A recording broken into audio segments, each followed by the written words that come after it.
10,323 শিক্ষক পুনর্বহালের দাবিতে ফের রাজ্য সরকারের দৃষ্টি আকর্ষণ জিতেন্দ্র চৌধুরীর। বিভিন্ন সমসাময়িক ইস্যুর পাশাপাশি 10,323 জন চাকরিচ্যুত শিক্ষক শিক্ষিকাদের পুনর্বহালের দাবিতে ফের একবার রাজ্য সরকারের দৃষ্টি আকর্ষণ করলেন সিপিআইএম এর রাজ্য সম্পাদক ও বিরোধী দলনেতা জিতেন্দ্র চৌধুরী।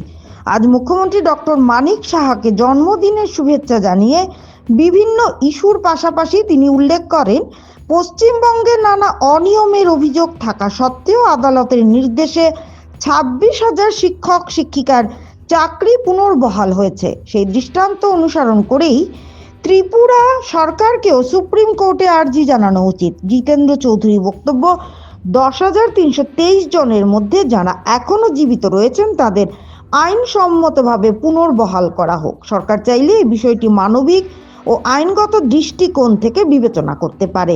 এদিকে একাংশ চাকরিচ্যুত শিক্ষক শিক্ষিকাদের মতে বামফ্রন্ট আমলে এই বিষয়টি সামাল দেওয়ার ক্ষেত্রে বড় ভুল হয়েছিল।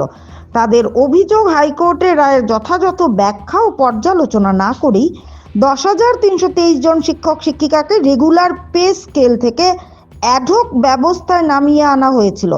দীর্ঘ 7-8 বছর পর বামফ্রন্টের রাজ্য সম্পাদক হিসেবে জিতেন্দ্র চৌধুরী প্রেস বিবৃতিতে জানান, 10,323-এর নিয়োগ হয়েছিল 1980 সালের নিয়োগ নীতি অনুসারে, আর 2023 সালের রিভাইজড এমপ্লয়মেন্ট পলিসির কোনো গ্যাজেট নোটিফিকেশনই হয়নি। সেই নীতিকে আদালত বাতিল করেছিল। যদিও চাকরিচ্যুত শিক্ষকদের দাবি, এখানেও জিতেনবাবু তথ্যগত দিক দিয়ে ভুল করেছেন।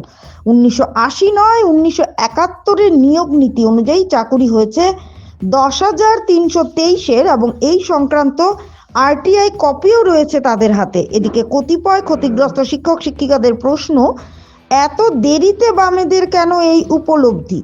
যদিও তাদের একাংশের মতে অন্তত বাম আমলের ভুল কেউ প্রকাশ্যে স্বীকার করেছেন, এটাও কি গুরুত্বপূর্ণ বিষয়?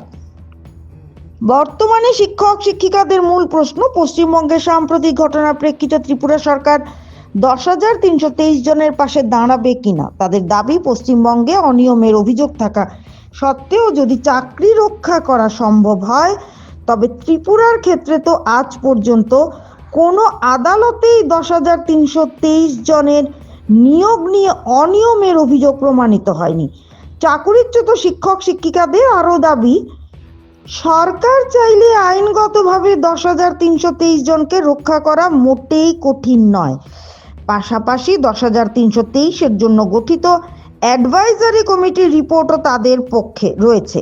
এই রিপোর্টকে হাতিয়ার করেও পুনর্বহালের পথ সুগম করা সম্ভব। সব মিলিয়ে রাজ্যে শিক্ষা ব্যবস্থার হাল ফেরাতে বর্তমান সরকার 10,323 জন শিক্ষক শিক্ষিকাকে পুনর্বহাল করবে কিনা, এই প্রশ্নই এখন রাজ্য রাজনীতিতে লাখ টাকার প্রশ্ন হয়ে দাঁড়িয়েছে।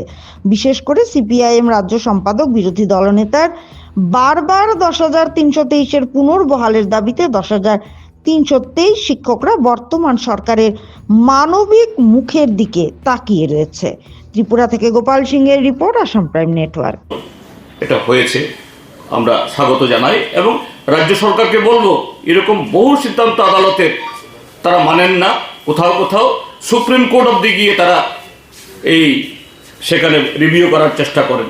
এটা যাতে না হয় এবং এর সাথে আমি আবেদন করবো আবার 10,323-এর বিষয়টি পশ্চিমবাংলাতে কলকাতা হাইকোর্ট যেরকমভাবে মানবিক কারণে সমস্ত ধরনের অনিয়ম ইত্যাদি থাকা সত্ত্বেও 26,000-এর বেশি পদকে তারা পুনর্বহাল করেছেন, সেই উদাহরণকে সামনে রেখে অনুসরণ করে ত্রিপুরা সরকারও মাননীয় সুপ্রিম কোর্টের কাছে সে আবেদন জানাক, যাতে 10,323 তার মধ্যে যারা যারা বেঁচে আছেন তাদের যেন পুনর্বহাল করা হয় এবং পুনর্বিবেচনা করা হয়।